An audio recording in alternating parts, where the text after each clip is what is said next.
చేదును అన్నీ గెలిచేవాడిని. ఇప్పుడు మీరు ఇందాక ఒక మాట అన్నారు, మీరు ఎంపీగా కంటెస్ట్ చేశారు, అదే నియోజకవర్గం మాజీ ఎమ్మెల్యే, అదే సీట్ని మీరు ఆయనకి త్యాగం చేశారు. కానీ ఆయన నుంచి నాకు సరైన రెస్పెక్ట్ అనేది ఉండటం లేదు, అహంకారం కనిపిస్తుంది. అది ఏ విధంగా కనిపిస్తుంది? దాన్ని ఏమైనా పార్టీ దృష్టికి తీసుకెళ్లారా? నేనేమి చెప్పనండి ఒకళ్ళ గురించి. ఏదన్నా ఇలా కావాలని రికమెండేషన్ చేస్తాను తప్ప వీడది వీడు ఇది అని నేను ఎవరి గురించి మాట్లాడను. అది మన అది రాతలే అన్నట్టు విధులే అన్నట్టు ఉంటాను తప్ప దాని గురించి ఎక్కువ నేను పిత్రీలు షాడీలు చెప్పే నేచర్ కాదండి. ఒకళ్ళ గురించి అసలు వ్యక్తిగతంగా అసలు మాట్లాడను, కామెంట్ కూడా చేయను.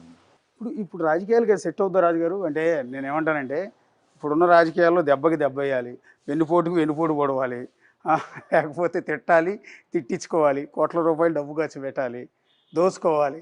ఇది కాకుండా మీలాగా ఇంత సౌమ్యంగా ఇంత పద్ధతిగా రాజకీయాలు చేస్తానంటే సస్టైన్ కాగలుగుతారా అని. మా నియోజకవర్గం అయితే నాకు సెట్ అవుతుందండి. ఎందుకంటే అక్కడ ప్రజలందరూ కూడా మంచివాళ్ళు, అందరూ కష్టపడేవాళ్ళు, అందరూ రైతాంగం, అందరూ కూడా ఎవరికైనా కష్టం వచ్చిందంటే కాస్తారు, నష్టం వచ్చిందంటే అవహేళన చేయరు, వాళ్ళని ఆదరిస్తారు. ఆ విధమైన కల్చరు మంచి ఉంది, మంచి అనేది ఉంది. అదే కాన్స్టిట్యున్సీలో నేను మంచిగా కాన్స్టిట్యున్సీలో ఎవరికి కష్ట నష్టాలు రాకుండా ఒక ఎమ్మెల్యేగా చూసుకున్నాను. అంటే ఇక్కడ కులాలు మీరు ప్రస్తావించట్లేదు, కానీ నాకు అడగబుద్ధి అవుతుంది, అందుకే అడుగుతున్నాను.